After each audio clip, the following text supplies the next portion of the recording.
Assalamualaikum warahmatullahi wabarakatuh. Mahasiswa yang saya hormati, pada kesempatan ini kita akan membahas anatomi klinis sistema digestoria. Materi yang akan kita bahas pada pertemuan kali ini cukup luas, meliputi anatomi klinis dinding abdomen, kemudian anatomi klinis traktus digestivus dari kavitas oris, faring, esophagus, ventriculus, intestinum tenue, intestinum crassum, intestinum crassum, dan anus. Kemudian anatomi klinis glandula digestoria, yaitu anatomi klinis glandula salivarius, namun pada pertemuan ini tidak kita bahas. Yang kita bahas hanya anatomi glandula digestoria pada hepar, vesika velia, dan pankreas. Jadi anatomi klinis pada kavitas oris, pada faring, esophagus, ventriculus, kemudian intestinum tenue, duodenum, jejunum, dan ileum, dan intestinum crassum, mulai dari appendix vermiformis, colon, canalis analis, dan anus. Kemudian anatomi klinis pada hepar, vesika velia, dan pankreas. Gangguan pencernaan atau gangguan digestif ini meliputi gangguan motilitas. Contoh dari gangguan motilitas adalah disfagia, sulit menelan, gastroesophageal reflux disease, dan obstruksi pylorus.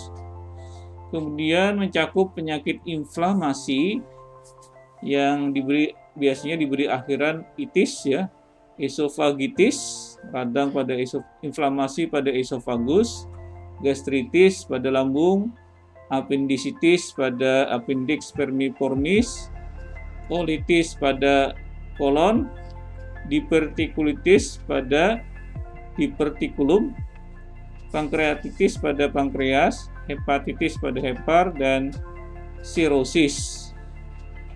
Kemudian gangguan digestifnya berupa kanker, misalnya kanker di mulut, kanker oris, kanker esofagus, gaster, kolon, rektum, hepar, dan pankreas. Nah, gejala dan tanda dari gangguan digestif ini antara lain anoreksia, kurang nafsu makan, nausea, mual, vomitus, muntah, konstipasi dan obstipasi, kesulitan buang air besar, kemudian diare, nyeri abdomen, dan perdarahan gastrointestinal, misalnya hematemesis, muntah darah yang berwarna hitam, melena, buang air besar berwarna hitam cair, dan hematochezia, buang air besar berdarah. Warnanya kalau di sini merah, tapi kalau yang di sini hitam. Namun demikian, gejala dan tanda-tanda tadi bersifat non-spesifik. Contoh, perdarahan gastrointestinal, yang ini tadi. Perdarahan gastrointestinal ini bisa disebabkan oleh banyak penyakit, misalnya akibat varises dinding traktus digestivus, misalnya akibat varises esophagus yang pecah, atau karena polip intestinum, atau karena inflamasi gastrointestinal, atau karena hemoroid, atau karena ulcus pepticum, bisa karena infeksi parasit seperti cacing atau kanker. Gejala nausea, mual misalnya, Ini bisa merupakan gangguan pencernaan, bisa disebabkan oleh gangguan pencernaan, tetapi juga bisa disebabkan oleh gangguan yang non-digestif, yang bukan pencernaan. Bisa akibat tumor di abdomen, bisa juga tumor di trunkus cerebri, di batang otak, atau bisa karena trauma organ orogenital, jadi dari oropolitik dan genital alat kelamin, atau bahkan pada disfungsi auris interna. Jadi gejala-gejalanya bersifat non spesifik. Nah, ini adalah insisi bedah, ya, insisi bedah yang dilakukan pada dinding abdomen. Ada beberapa metode teknik insisinya. Misalnya di sini, ini adalah insisi mediana, ya, insisi yang dilakukan pada linea mediana anterior. Sini, linea mediana anterior yang tentu akan memotong linea alba. Kemudian di kiri kanan dari linea mediana ini ada insisi paramediana. Ini adalah insisi paramediana sinistra di kiri kanannya. Kemudian ada yang disebut dengan insisi muscle splitting, ya, yang ini, insisi muscle splitting atau gridiron. Ini sering dilakukan pada operasi appendektomi, ya, insisi McBurney tradisional. Jadi nanti dilakukan insisi yang sesuai arah dari musculus obliquus externus abdominis. Jadi hanya dilakukan setelah kulitnya diinsisi, di bagian dalam hanya dilakukan splitting otot dari musculus obliquus externus abdominis. Kemudian ada yang disebut dengan insisi transversal atau insisi abdominal. Jadi insisinya pada daerah titik McBurney ini merupakan insisi yang sifatnya transversal.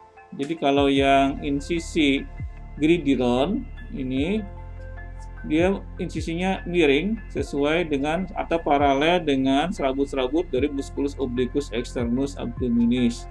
Tetapi ya kalau yang insisi transversal, ini dilakukan insisi transversal di daerah titik McBurney. Kemudian ada lagi yang disebut dengan insisi suprapubik, jadi di atas simfisis pubis suprapubik, atau insisi Pfannenstiel. Nah, ini bisa sering dilakukan pada seksi cesaria misalnya. Kemudian ada yang insisi subcostal di sini. Insisi subcostal. Jadi di bawah arcus costarum, di bawah dari margo costalis di sini. Ini contohnya bisa dilakukan pada operasi pembuangan dari batu empedu di sini misalnya. Ini adalah anatomi permukaan dinding abdomen, ya. Jadi kalau di tengah sini adalah lokasi dari linea alba, ini adalah umbilicus. Kemudian otot-otot yang bersekat-sekat ini adalah musculus rectus abdominis kanan dan kiri, dan sekat-sekatnya dibentuk oleh intersectionis tendiniae. Ya. Kemudian di sini ada lokasi dari sias, dan di sini adalah lokasi dari ligamentum inguinale. Kemudian ada alur yang sesuai dengan ligamentum inguinale, ini disebut dengan sulcus inguinalis. Ada serabut-serabut tadi musculus obliquus externus abdominis, ini serabut-serabut musculus obliquus externus abdominis.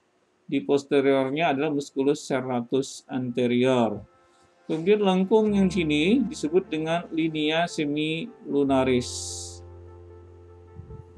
Dan di sini bisa dipalpasi adalah lokasi dari simfisis pubis. Ya, jadi ini adalah musculus rectus abdominis tadi dengan intersectio tendinianya, dan di lateralnya ada tepi dari musculus rectus abdominis yang bersesuaian dengan linea semilunaris, tepi lateral dari musculus rectus abdominis,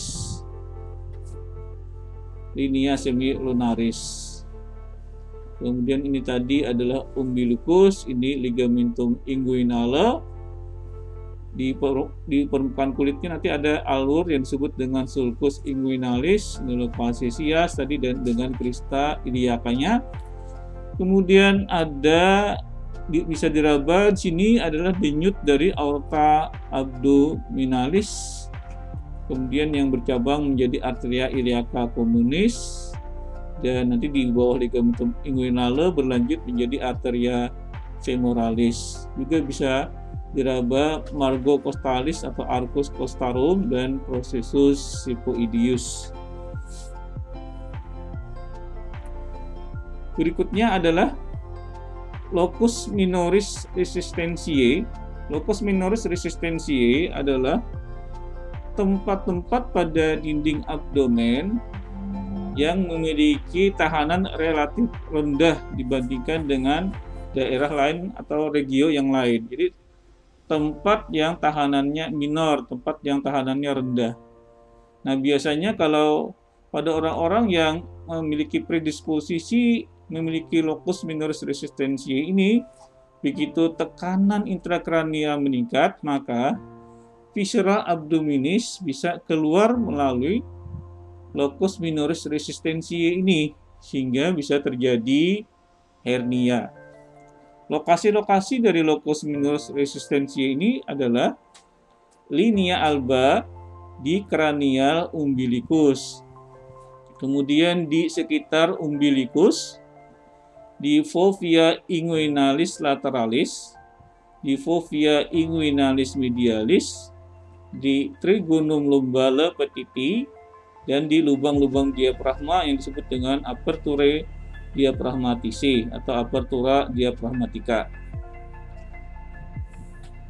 Nah, ini adalah salah satu dari locus minoris resistentiae yang disebut dengan fovea inguinalis. Jadi ini dinding anterior abdomen dilihat dari belakang. Ini ada ligamentum inguinale. Dari ligamentum inguinale ini nanti ada arteri epigastrika inferior, kemudian di lateral dan medialnya ada cekung yang disebut dengan fovea atau fossa inguinalis lateralis. Di sini fovea atau fossa inguinalis medialis. Nah, kalau ini dilihat dari dinding depan, fovea inguinalis lateralis ini nanti sesuai dengan annulus inguinalis yang profundus, annulus inguinalis profundus. Sedangkan yang fovea inguinalis medialis ini sesuai dengan fovea inguinalis lateralis. Ya, ini. Jadi ini adalah annulus inguinalis superficialis yang sesuai dengan fovea inguinalis medialis. Ini adalah annulus inguinalis profundus yang sesuai dengan fovea inguinalis lateralis. Saluran yang terletak di antara annulus inguinalis profundus dan annulus inguinalis superficialis ini disebut dengan canalis inguinalis. Ini ya, canalis inguinalis. Ini adalah annulus inguinalis superficial dan ini adalah annulus inguinalis yang profundus. Yang tadi lokasinya yang ini sesuai dengan, kalau di bagian dalam sesuai dengan fovea inguinalis lateralis, sedangkan yang sini sesuai dengan fovea inguinalis medialis. Nah, pada pemeriksaan fisik, lokasi tempat keluarnya hernia nanti bisa kita raba dengan metode palpasi. Misalnya ini tergambar di sini dengan metode satu jari tangan. Jadi dari jari tangan kita dimasukkan dari bagian atas dari skrotum, kemudian diarahkan miring ke atas lateral, lalu ujung jari kita mencapai annulus inguinalis superficialis. Kadang-kadang masih bagi orang yang kanalis inguinalis yang membesar, pada orang yang mengalami hernia, ini masih bisa lagi jari kita masuk ke dalam lagi ke sana. Nah, pada saat jari tangan dokter dimasukkan ke sini, pasien kemudian diminta untuk bersin atau batuk ya, untuk batuk. Nah, pada saat itu kita nilai apakah jari kita ini ada disentuh oleh viscera abdominis.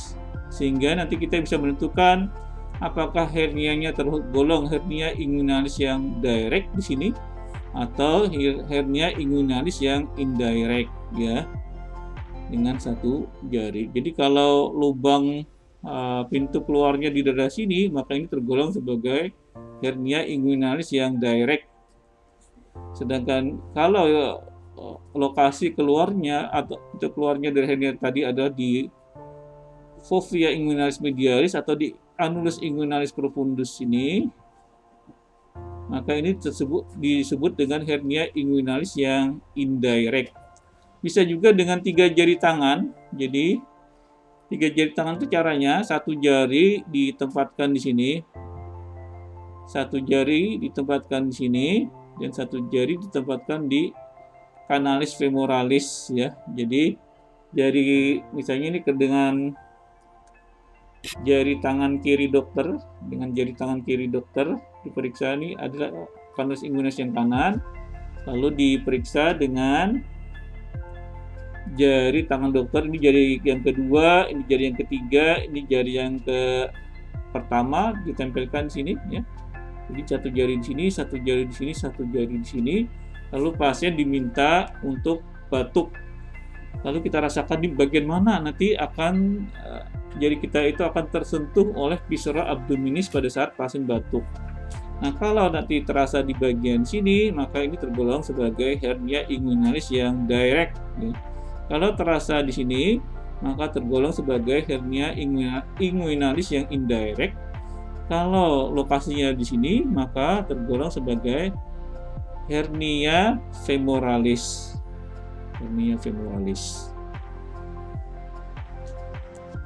Nah, ini adalah contoh dari hernia inguinalis yang direct dan hernia inguinalis yang indirect. Kita lihat di sini. Kalau yang direct tadi dia dari viscera abdominis itu keluar dari fovea inguinalis yang medialis, lalu sedikit ke kanalis inguinalis dan akhirnya keluar ke annulus inguinalis superficialis.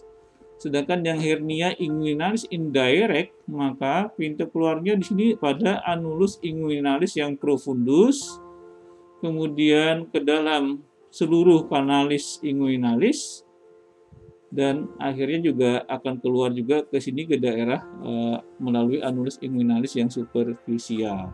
Cuma bedanya kalau yang direct dia hanya sepertiga medial dari kanalis inguinalis di sini, sedangkan yang indirect dia berjalan di seluruh panjang dari kanalis inguinalis.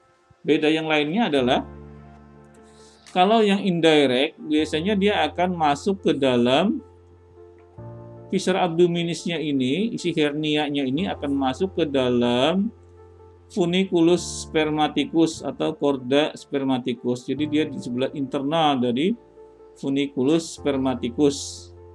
Sedangkan kalau yang direct dia tidak masuk ke dalam funiculus spermaticus tetapi berjalan di sebelah lateralnya, di luar dari funiculus spermaticus.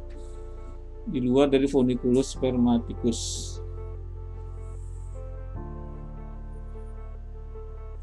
Jadi ini bedanya ya dari hernia inguinalis yang direct dan yang indirect.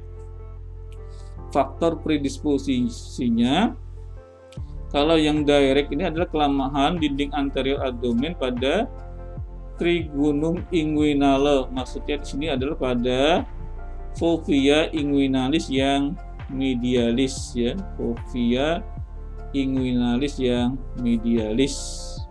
Sedangkan yang indirect ini penyebab faktor predisposisinya adalah karena patensi dari processus vaginalis.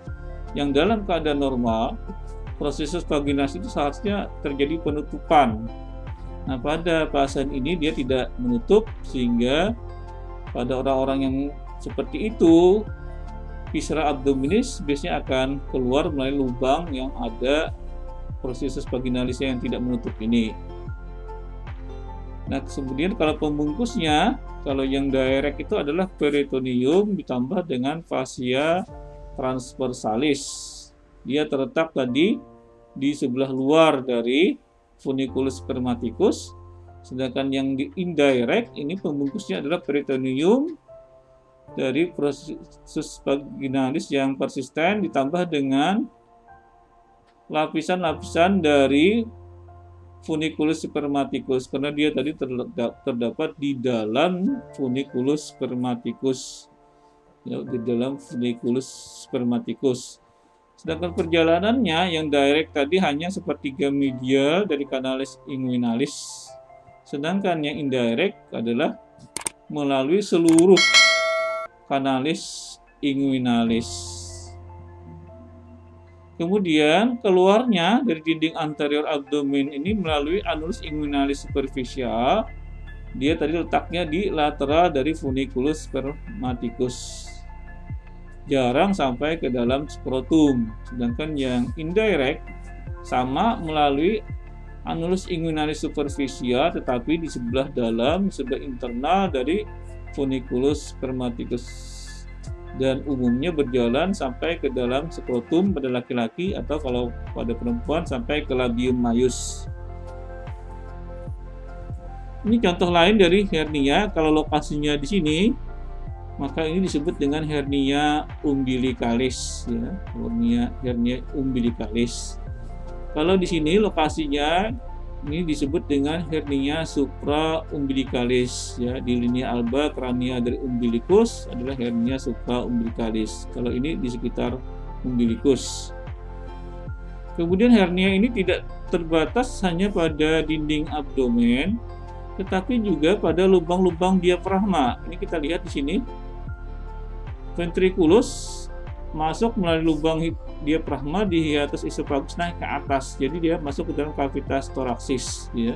Jadi pada saat difoto dengan barium, ya, foto barium akan kelihatan bahwa sebagian dari struktur lambung masuk ke dalam kavitas toraksis di atas diafragma. Ini adalah hernia hiatus, hernia hiatal yang melalui lubang diafragma. Kemudian berikutnya ada yang disebut dengan peritonitis. Sesuai namanya, berarti inflamasi pada peritoneum, ya, infeksi dan inflamasi pada peritoneum. Ini bisa menimbulkan nyeri pada kulit di permukaannya.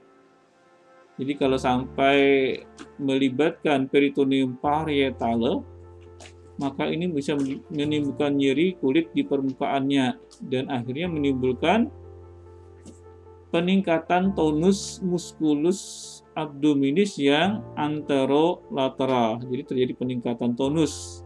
Akibatnya akan terjadi defan muskular. Jadi kalau kita raba, ototnya menjadi tegang, menjadi keras, otot dinding abdomen menjadi keras. Nah, kalau kemudian peritonitis ini sampai bersifat generalisata, ini merupakan kondisi yang berbahaya dan bisa menimbulkan kematian, ya. Gejalanya berupa nyeri abdomen yang berat, mual, muntah, febris, demam, dan konstipasi. Nah, pada peritonitis ini biasanya nyeri ini akan bertambah kalau terjadi gerakan tubuh, sehingga pasiennya biasanya berupaya mengurangi nyeri ini dengan memfleksikan lutut, ya.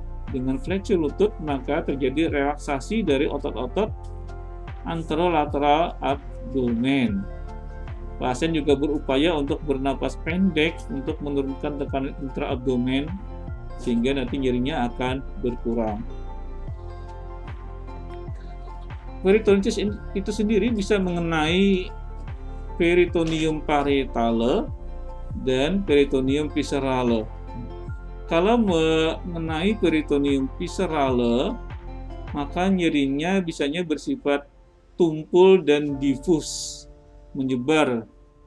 Tumpul dan difus biasanya sesuai dengan segmen persarapan dari viscera yang dibungkus oleh peritoneum viscerale tersebut.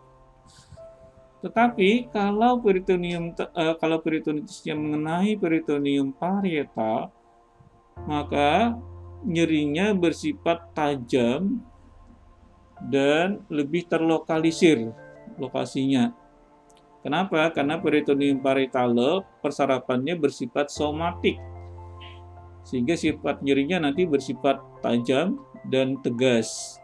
Sedangkan kalau peritoneum viscerale berasal dari persarapan visceral, sehingga biasanya nyerinya merupakan nyeri repair pain yang sesuai dengan segmen persarafan dari viscera yang dibungkus oleh peritoneum visceralis tersebut. Kemudian berikutnya adalah asites. Asites adalah kelebihan cairan di dalam kavitas peritonei. Biasanya ini terjadi akibat jejas mekanis atau kondisi patologis lain, seperti hipertensi portal atau penyebaran sel kanker ke viscera abdominis. Akibat cairan yang bertambah tadi, maka kavitas peritonei mengalami distensi pembesaran dengan beberapa liter cairan abnormal yang pada akhirnya akan mengganggu gerakan viscera. Nah, ini adalah ilustrasi dari asites tadi, penumpukan cairan di dalam kavitas peritonei, ya.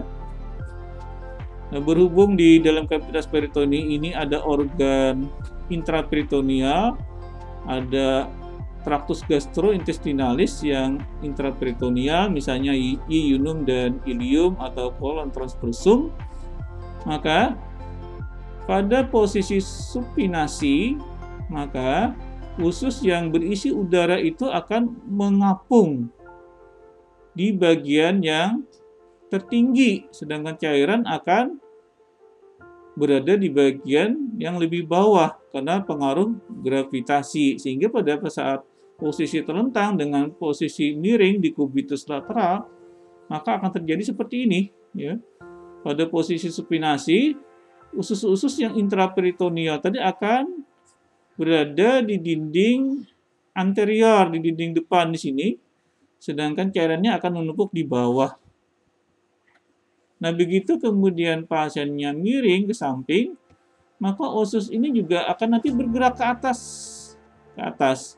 Sehingga yang semula tadi di dinding anterior abdomen, dia akan berpindah ke dinding lateral yang bagian atas. Jadi kalau misalnya dia ini miring ke kiri, maka ini akan ke atas, ke lateral, ya, ke lateral yang di bagian atas dari posisi pasien pada saat di kubitus lateral. Sehingga dengan ada yang seperti ini, maka pada saat kita periksa, kalau dilakukan perkusi, pada saat pasien posisi supinasi ini, pada saat diperkusi di bagian anterior, ya, di bagian anterior di sini, maka bunyinya nanti akan timpani, ya, karena usus itu kalau diperkusi karena berisi udara akan menimbulkan suara timpani. Begitu nanti perkusi kita lanjutkan ke dinding lateral, maka karena di sini ada cairan, di sini nanti akan berubah menjadi pekak, ya. Jadi pada saat posisi terlentang supinasi, di sini nanti akan terjadi suara timpani, sedangkan di sini akan terjadi suara pekak.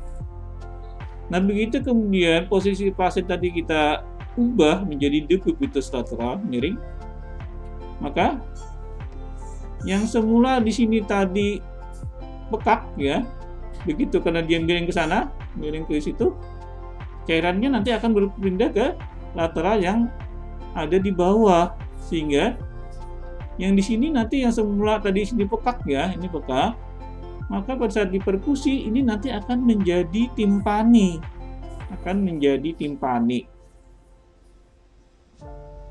Kemudian yang semula di sini tadi ada timpani karena di sini ada cairan, maka ini nanti akan berubah menjadi pekak. Ini yang disebut dengan shifting dullness, ya, pekak yang berpindah. Ini karena mekanisme fisik tadi yang terjadi, perubahan organ-organ intraperitoneal yang berisi udara yang mengambang di permukaan cairan. Bisa juga dengan cara yang seperti ini. Jadi satu jari tangan dokter atau jari tangan pasien atau asisten ditekankan pada bidang median di sini.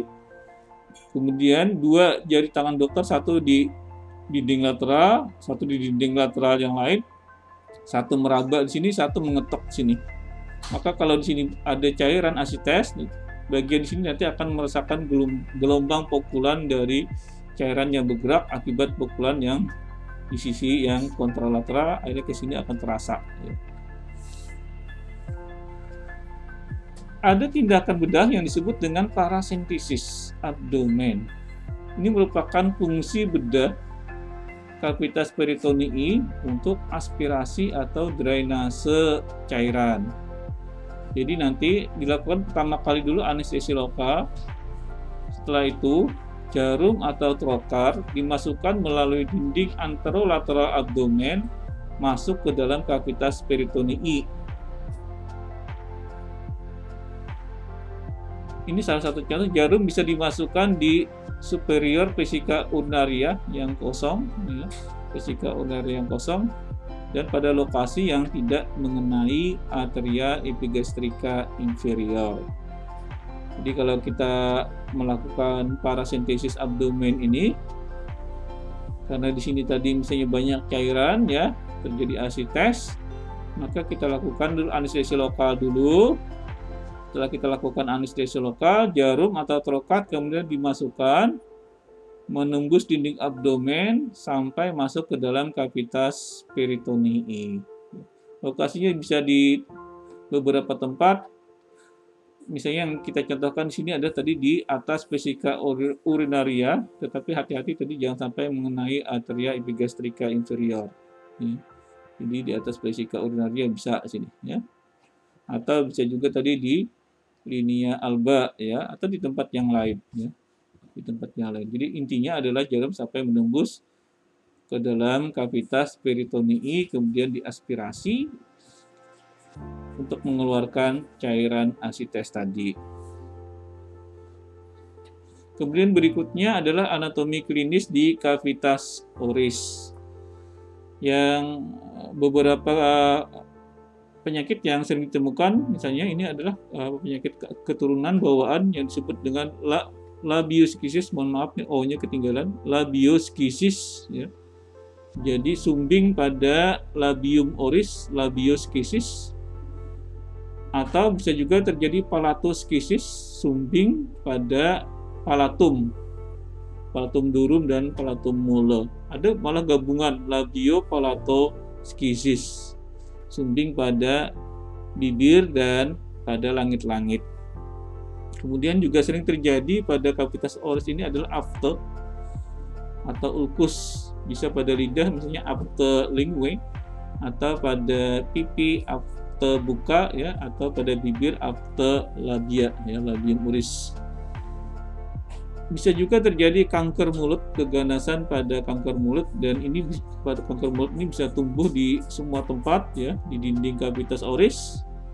Dan kalau dia menyebar melalui nudi limfatisi, melalui altar limfo, dia akan menyebar ke nudi limfatisi lokal. Tergantung lokasinya di mana dari kanker mulutnya, maka nanti nudi limfatisi lokalnya yang penyebarannya juga akan berbeda, ya. Misalnya pada labium oris inferior, maka nudi limfatisi yang pertama kali menyebarnya adalah misalnya pada nudi limfatisi submentalis. Nudi limfatisi submentalis. Bahkan bisa sampai menyebar ke pulmo. Pada awal biasanya sering dimulai dengan leukoplakia, jadi bercak berwarna putih, leukoplakia, atau eritroplakia, bercak yang berwarna merah yang tidak nyeri, ya. Jadi ini kalau kita menemukan pasien ada yang seperti ini, kita harus waspada, harus dipikirkan ada kemungkinan pasiennya menderita kanker mulut.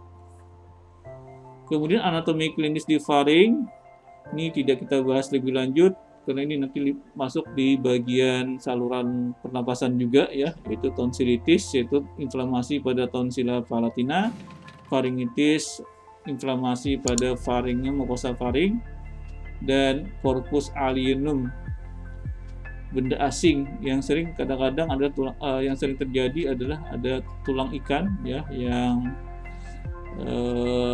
menempel di daerah faring, terutama pada fossa viriformis, karena di situ memang jalur makanan. Jadi pada saat orang makan kemudian tulang ikannya tertelan, maka bisa menyangkut di fossa viriformis di daerah faring, di daerah laryngofaring. Kemudian anatomi klinis di esofagus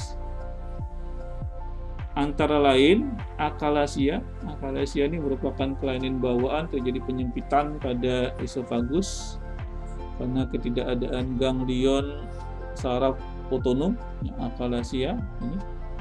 Kemudian varises esofagii, ya, varises esofagus ini biasanya terjadi pada bagian esofagus pada saat mau memasuki ke lambung. Di situ karena ada vena esofagia yang bermuara ke sistem porta ya, ke sistem porta, sehingga pada saat kondisi terjadi peningkatan vena porta, vena esofagianya akan melebar dan bisa mengalami perdarahan, pecah, mengalami perdarahan, varises esofagii. Letaknya tadi di bagian paling kauda dari esofagus, di dekat muaranya ke lambung.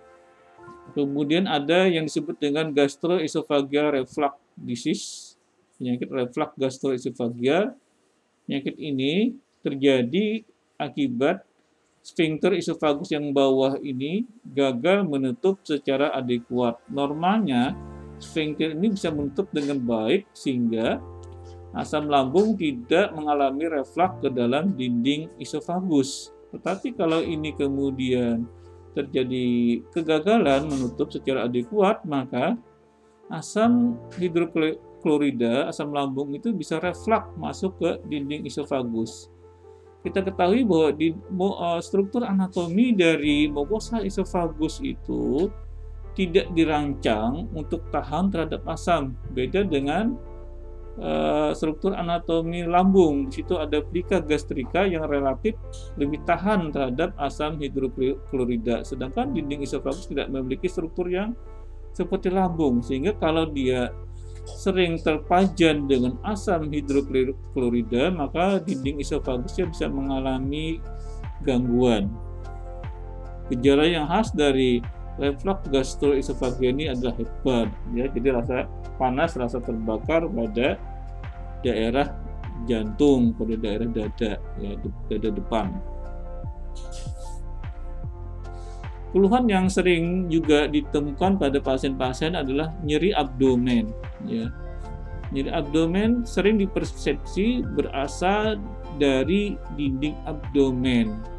Ini karena merupakan mekanisme dari repeat pain.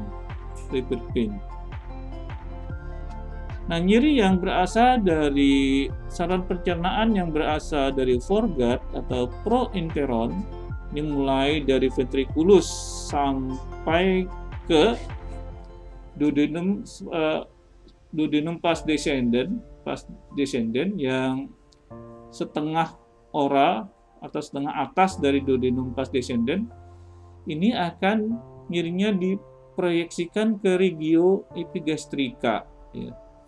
Sedangkan usus yang berasal dari midgut atau dari mesenteron ini dimulai dari setengah kaudal dari duodenum pars descendens, ya, setengah bawah dari duodenum pars descendens sampai ke plexura coli sinistra atau sampai ke sepertiga distal dari kolon transversum. Nah, nyerinya nanti akan diproyeksikan ke regio umbilicalis. Sedangkan nyeri yang berasal dari usus yang berasal dari hindgut, usus belakang atau metaenteron, ini dari plexura coli sinistra sampai kemudian ke rektum ini diproyeksikan ke regio hipogastrika. Ini sekedar untuk mempermudah ya. Jadi yang usus ini ada gastrointestinal ini ada yang berasal dari foregut, ada yang midgut, dan ada yang hindgut ya. Dari proenteron, mesenteron, dan metaenteron. Nah, kalau dari foregut ini mulai tadi dari ventriculus atau bagian bawah dari esofagus sampai ke duodenum setengah oral, setengah atas dari duodenum pars descendens. Ini berasal dari foregut ya. Biasanya ini akan divaskularisasi oleh arteria celiaca.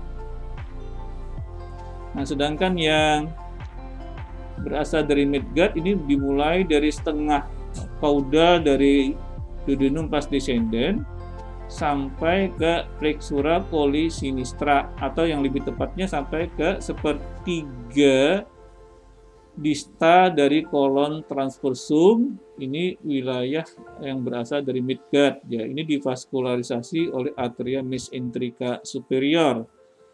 Sedangkan usus yang berasal yang dari plexura coli sinistra sampai ke rektum ini berasal dari hindgut ya. Hindgut ini divaskularisasi oleh arteria mesenterica inferior. Kemudian persarafannya, kalau yang dari foregut ini, kalau dari sistem simpatisnya ini mendapat inervasi simpatis dari segmen toraka 6 sampai dengan 9 ya. Ini 6 sampai 9. Sedangkan yang di sini inervasi simpatisnya berasal dari segmen toraka 10 sampai dengan 12. Sedangkan yang di sini ini dari segmen lombar 1 sampai dengan 3. Sehingga tadi riverpin-nya kalau yang dari foregut ini akan dirasakan nyerinya, nyeri rujukannya ke regio epigastrika, sedang ya, yang ini ke regio epigastrika, yang ini ke regio umbilicalis, dan yang ini ke regio hipogastrika. Regio hipogastrika. Nah, ini adalah yang lebih luas lagi, river vein yang berasal dari organ-organ tertentu. Misalnya kita bisa melihat ini kalau dari vesica velia, jadi mulai dari belakang, dari regio torak bawah belakang ya, dari sini menjalar sampai ke regio hipokondriaca dextra sampai ke regio epigastrika ya. Ini kalau dari vesica velia di kantong empedu. Kalau dari lambung seperti ini. Kalau dari lambung seperti ini, mulai dari bagian belakang, jadi dari dinding belakang kiri ya, dari belakang kiri sampai kemudian ke dinding depan kiri ya. Dari regio hipokondriaca sinistra sampai ke regio epigastrium.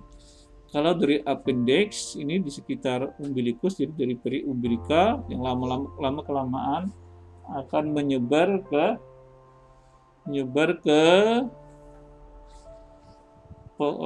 daerah fossa iliaca dextra.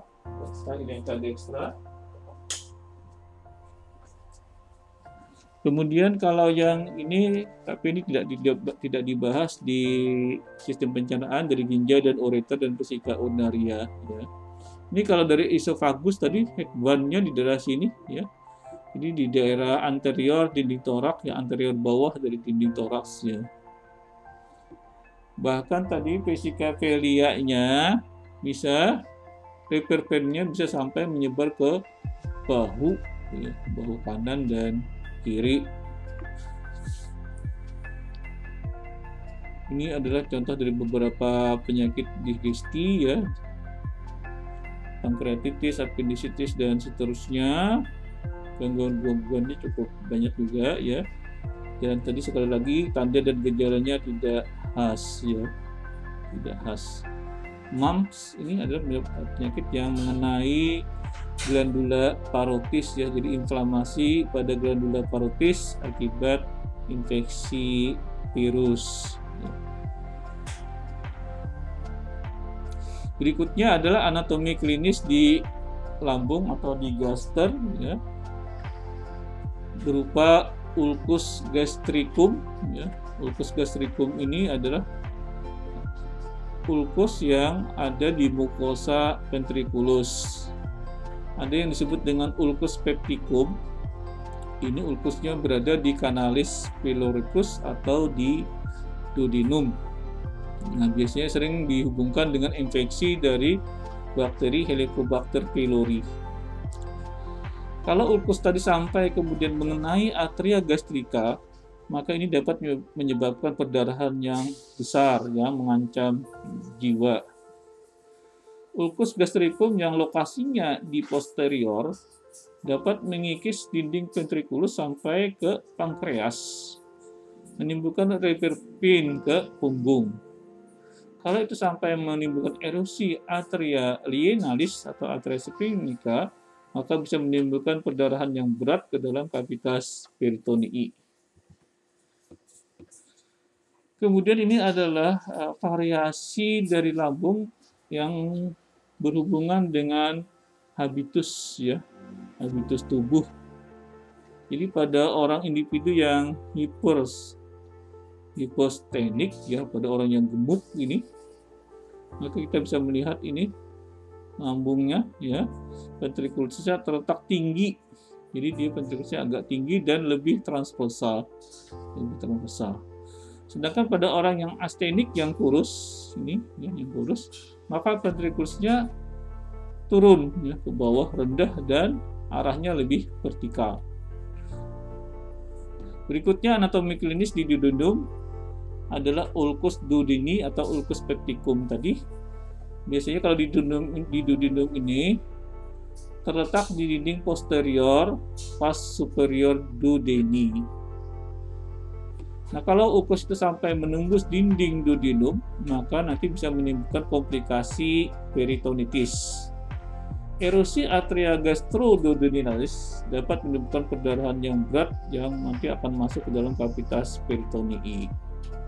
Kemudian anatomi klinis berikutnya adalah kita bisa melakukan foto ya, radiografi lambung, duodenum, jejunum dan ileum ya. Ini adalah radiografi dari ventriculus setelah penelanan barium ya. Jadi ini gambar dari ventriculus dan duodenum ya, duodenum. Kita bisa melihat itu. Kemudian ini lebih lagi ya, kalau lebih lama lagi maka barium tadi akan sampai ke duodenum, jejunum dan ileum, dan ini bisa difoto. Kemudian anatomi klinis di jejunum dan ileum, misalnya polus jejunum dan ileumnya terputar, atau intussusepsi. Intussusepsi ini satu segmen usus masuk ke segmen usus yang lain. Ada juga ileus obstructiva ya, ileus yang terjadi akibat sumbatan, dan ileus paralytica, ileus karena paralisis ya. Kemudian ada inflamasi pada orang-orang tertentu, kadang ada terdapat divertikulum pada misalnya pada ileum ya. Kalau terjadi inflamasi maka menimbulkan divertikulitis ilei. Selanjutnya adalah anatomi klinis di appendix spermiformis. Khusus pada bayi dan orang tua, ini lumen appendixnya relatif luas. Jadi kalau pada bayi, lumen appendixnya relatif luas. Sedangkan pada orang tua, menutup sempurna. Ini relatif menguntungkan pada bayi dan orang tua, sehingga appendicitis sangat jarang terjadi pada bayi dan orang tua. Appendix seluruhnya disuplai oleh arteria appendicularis. Infeksi akut appendix dapat menimbulkan trombosis sumbatan arteria appendicularis sehingga bisa berkembang menjadi gangren, dan kalau sudah terjadi gangren bisa mengalami perforasi. Nah, biasanya orang-orang yang mengalami appendicitis ini dilakukan upaya bedah dengan appendektomi, ya, dengan appendektomi. Nah, appendektomi tadi sudah kita sampaikan bisa dilakukan dengan insisi massa splitting, ya, di fossa iliaca dextra di daerah titik McBurney.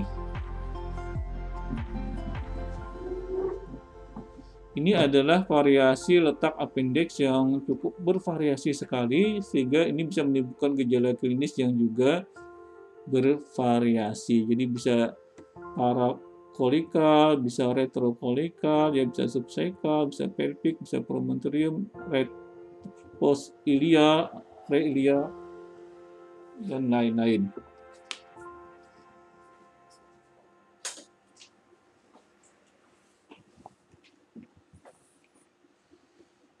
Dikatakan di dalam satu kepustakaan yang terbanyak lokasinya adalah retrokolika, ya di belakang kolon ini retrokolika, atau di belakang sekum retroseka. Ini yang terbanyak. Ini tadi ya. Jadi appendix ini divaskularisasi oleh arteria appendicularis.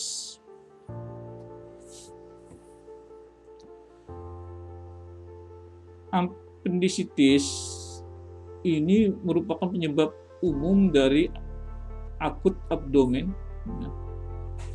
Bisa menjadi penyebab umum dari akut abdomen. Akut abdomen adalah nyeri abdomen berat yang timbul mendadak, biasanya hilang timbul. Nyerinya biasanya timbul pada saat terjadi gelombang peristatik. Nah, pada orang yang menderita appendicitis ini ada beberapa pemeriksaan fisik yang bisa kita lakukan yang mengarah kepada appendicitis. Misalnya dengan menekan titik McBurney. Ya. Pada orang yang mengalami appendicitis ini bisa menimbulkan nyeri, ya, nyeri yang maksimum. Bisa juga dengan teknik-teknik yang lain, dengan nyeri lepas atau dengan nanti mengontrasikan muskulus iliopsoas, ya, dan lain-lain, ya. Tapi yang salah satu cara tadi adalah dengan menekan titik McBurney, ya, menekan titik McBurney.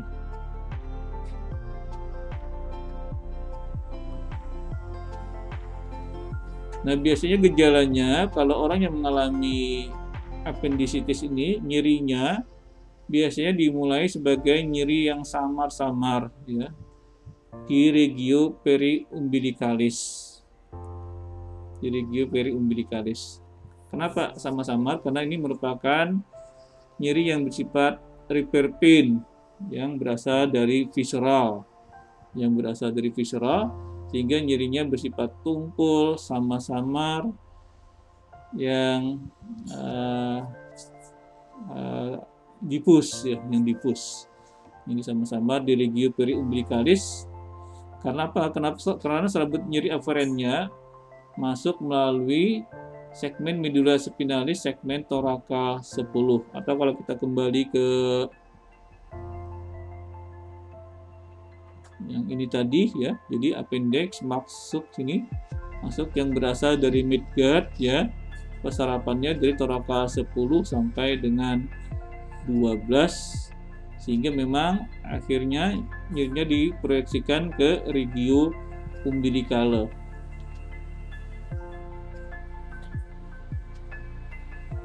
Ke regio umbilicale atau periumbilicalis. Selanjutnya, nyeri hebat di kuadran dexter inferior, ya, akibat iritasi peritoneum parietale. Jadi kalau yang ini yang awal ini adalah karena iritasi dari peritoneum viscerale, dari mesoappendix yang membungkus appendix, sehingga nyerinya bersifat repair pain.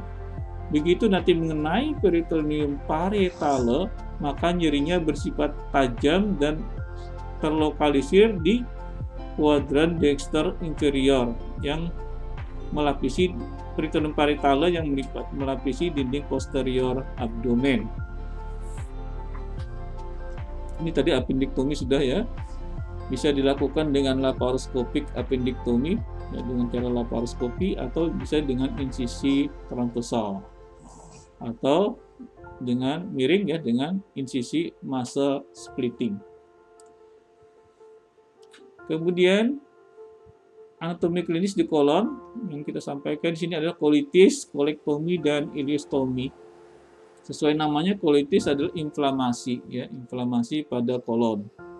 Kalau bersifat kronik, ini disebut dengan colitis ulcerativa, ya, atau penyakit Crohn. Penyakit Crohn ini adalah inflamasi berat dan ulcerase kolon dan rektum, ya. Kemudian kalau kolektomi ini adalah pemotongan dari kolon. Bisa kolon, bisa rektum, bisa kanalis analis. Sedangkan kalau ileostomi ini adalah lubang, jadi dibuatkan semacam lubang pengeluaran, ya. Jadi dibuatkan lubang yang pengeluaran tadi di bagian kulit, lubang kutaneus buatan antara ilium dan kulit dinding anterior abdomen. Ini dibuatkan ileostomi. Ileostomi dibuatkan lubang di sini, lubang di daerah kulit, sehingga nanti feses keluarnya melalui sini, melalui lubang sini. Jadi ilium yang dibuatkan lubang ke sini, ileostomi. Kemudian pemeriksaan ronsen adalah kolonoskopi, ya, kolonoskopi. Permukaan internal kolon dapat dilihat dan difoto dengan kolonoskopi atau koloskopi. Dengan menggunakan endoskop fiber optik yang panjang, dimasukkan ke dalam kolon melalui anus dan rektum. Jadi endoskopnya dimasukkan melalui anus dan rektum, akhirnya mukosanya dapat dilihat, ya. Kalau sampai ke kolon sigmoidium disebut dengan sigmoideskopi. Berikutnya adalah hemoroid. Hemoroid ini merupakan varises vena varikosa pada pembuluh darah yang ada di dinding kanalis analis. Biasanya ada di separuh atas dari kanalis analis, dan di klinis bisa dibagi menjadi beberapa derajat, ya. Kalau hemoroidnya hanya terdapat di kanalis analis, masuk kategori derajat 1. Kemudian kalau hemoroidnya keluar prolapsus pada waktu defekasio, masuk kategori 2, ya. Tapi kalau kemudian keluar tanpa defekasi, dia keluar secara spontan melalui lubang anus, ini masuk dalam kategori derajat 3. Hemoroid itu sendiri sebenarnya dibentuk oleh plexus venosus yang mengalami varises tadi, yang mengalir ke vena rectalis superior, ya. Kemudian ada atria rectalis superior dan mukosa dan submukosa sendiri dari kanalis analis. Jadi ini kalau kita lihat secara anatomis dalam keadaan normal, ini akan divaskularisasi oleh vena hemoroidalis, ya, yang ini yang hemoroidalis yang media atau hemoroidalis yang superior di sini. Nah, ini pada orang-orang tertentu nanti bisa mengalami varises, ya, mengalami varises sehingga terbentuklah kemudian hemoroid tadi, hemoroid. Pada rektal ini juga sering dilakukan pemeriksaan rektal touche. Jadi tangan dokter pemeriksa dimasukkan ke anus sejauh-jauhnya ke atas, ya. Biasanya yang dimasukkan itu adalah jari yang berukuran lebih kecil, ya, digitus indicus, jari yang kedua, jari kedua dokter. Nah, pada pemeriksaan rektal touche ini yang dapat dipalpasi misalnya adalah anorektal ring, ya, lingkaran anorektal yang biasa ini dibentuk oleh musculus puborectalis di dinding posterior dari rektum atau di perbatasan antara rektum dan kanalis analis. Dan juga bisa dipalpasi struktur internal dari rektum, kanalis analis, dan anus lainnya. Dan pada laki-laki ini bisa dipalpasi glandula prostata di anterior, di dinding anterior, dan kanker di excavation rectovesicalis. Jadi jari kita diarahkan ke dinding anterior. Kalau pada perempuan bisa digunakan untuk meraba cervix uteri dan juga kanker di excavation recto-uterina. Kemudian berikutnya adalah abses perianal, nanah di sekitar anus. Abses perianal ini dapat terletak di bawah mukosa anus, di submukosanya, atau di bawah kulit perianal, ini yang subkutania, atau di fossa ischioanalis. Abses perianal ini sering berlanjut nanti menjadi fistula, jadi ada hubungan. Ini terjadi akibat ruptur dari abses perianal. Ada beberapa klasifikasi di sini, ya. Ada yang submukosa, ada subkutania, ada level rendah, ada level tinggi, ada yang anorektal. Nah, ini ada gambar dari beberapa fistula, ya, beberapa fistula. Jadi absesnya itu sendiri, ini kita bisa melihat ini abses pada fossa ischioanalis, ya, fossa ischioanalis, abses di bawah mukosa, abses submukosa, ya, ini tadi, ini submukosa, atau di bawah kulit, ya, perianal. Jadi bisa nanti di daerah kulit di perianal, di sekitar sini bisa, ya. Abses. Nah, abses ini kemudian bisa mengalami fistula, ya, fistula. Ini bisa kita lihat sini, fistula subkutania, ya. Jadi dia nanti akan ke daerah subkutan di sini, subkutania. Atau fistula level rendah di sini, ya. Fistula level rendah, fistula level tinggi, atau bahkan fistula anorektalis di sini. Jadi ada hubungan. Jadi nanti di sini pada pasien yang bersangkutan akan ada pus yang keluar melalui fistula ini. Jadi ada pengeluaran yang absesnya akan keluar melalui fistula ini. Kemudian ada juga fisura pada anus, robekan pada anus. Ini sering terjadi misalnya pada orang yang pada wanita yang setelah partus, ya, bersaat partus itu misalnya terjadi robekan pada perineum yang sampai ke anus. Biasanya terjadi memang yang paling sering itu lebih dari 90% di posterior linea mediana. Jadi kalau misalnya perineum pada saat melahirkan itu pada dinding posterior, maka ini akan bisa sampai ke anus robekannya.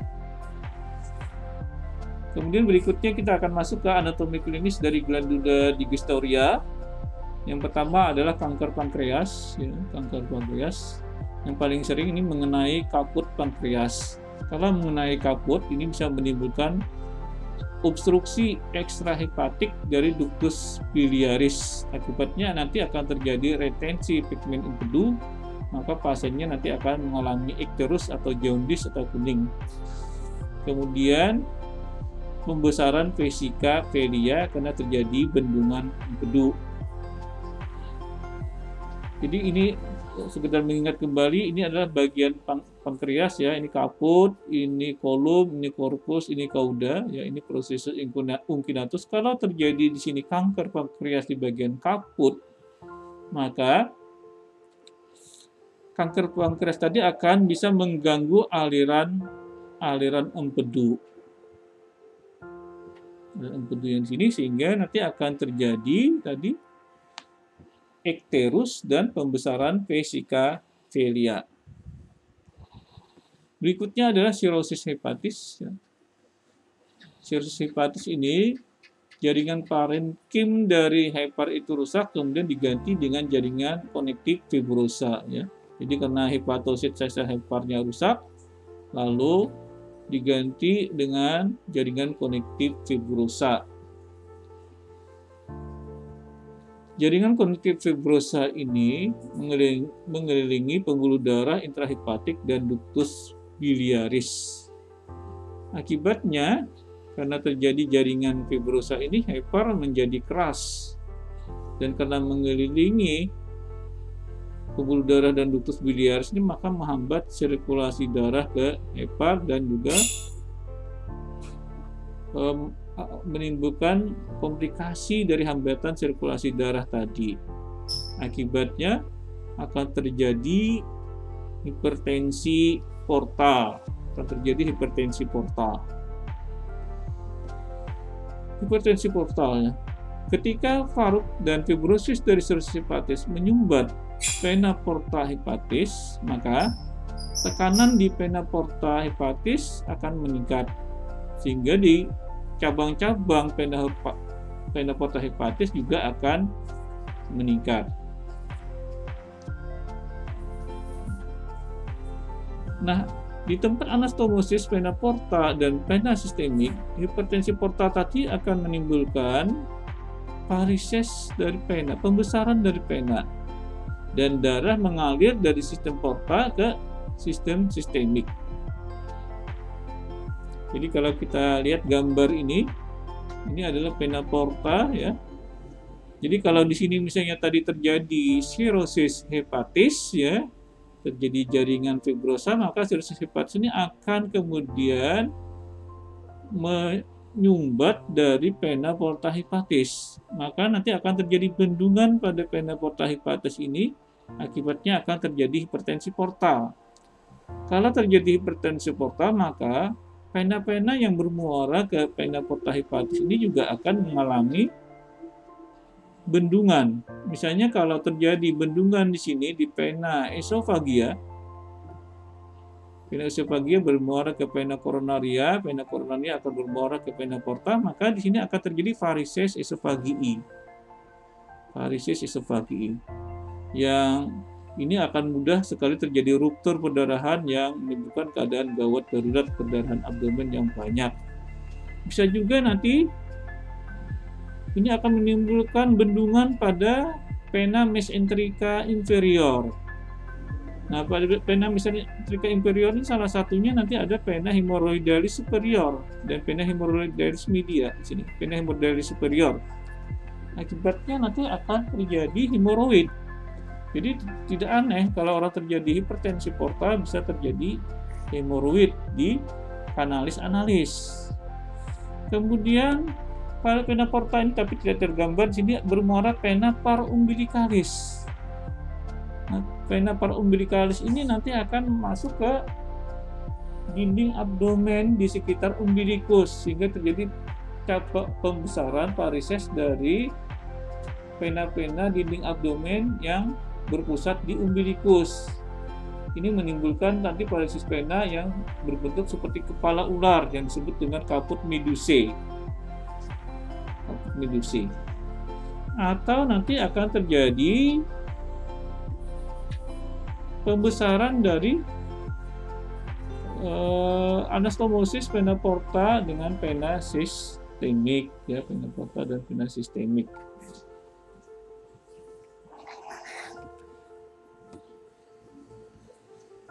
Kalau ini tadi terjadi dilatasi, maka sangat berpotensi untuk terjadi hemoragik ya, perdarahan.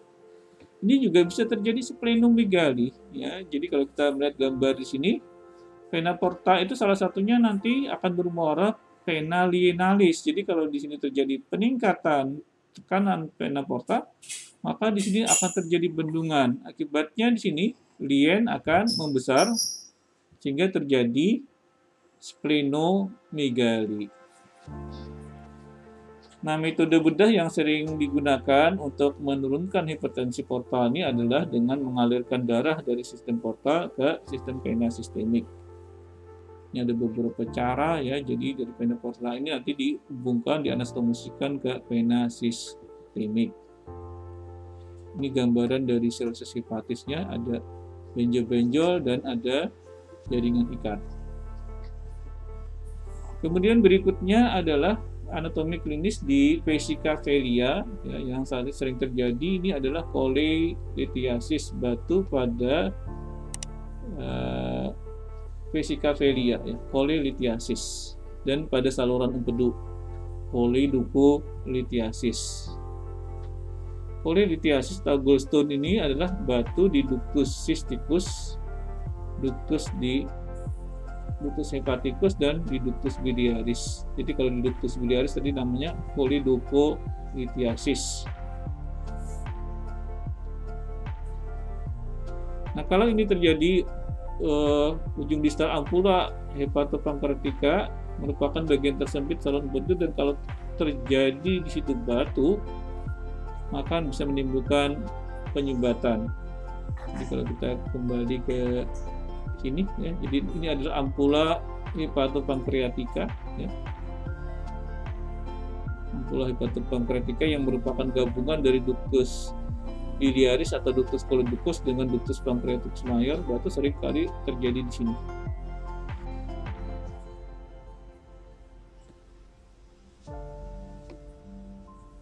Jadi kadang-kadang batu tertahan di situ.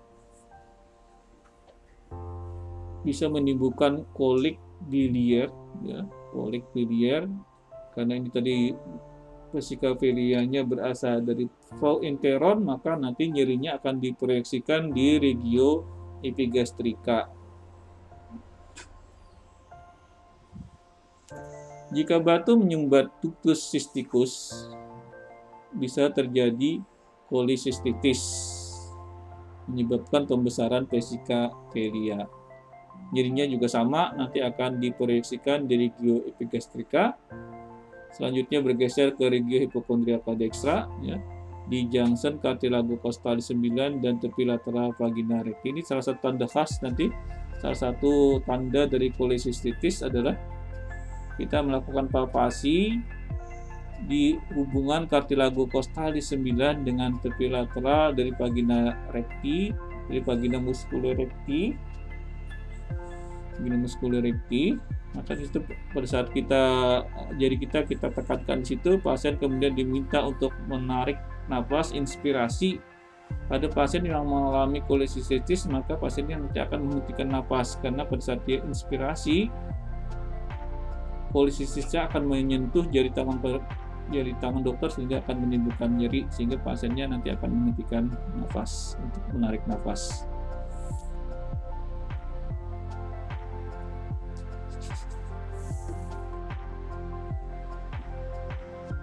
Inflamasi vesicaphelia ini bahkan dapat menyebabkan nyeri di dinding posterior toraks atau bahu kanan akibat iritasi diafragma. Ini terjadi karena memang diafragma ini mendapat inervasi dari nervus phrenicus. Nah, salah satu nervus phrenicus ini akan bisa menimbulkan nyeri sampai ke bahu kanan. Jika empedu tidak keluar dari vesicaphelia, empedu masuk ke darah dan menyebabkan icterus obstructiva. Demikian yang bisa kita sampaikan pada pertemuan kali ini. Adik-adik mahasiswa bisa membaca lebih lanjut kepustakaan yang kita tampilkan di sini. Mudah-mudahan ada manfaatnya. Assalamualaikum warahmatullahi wabarakatuh.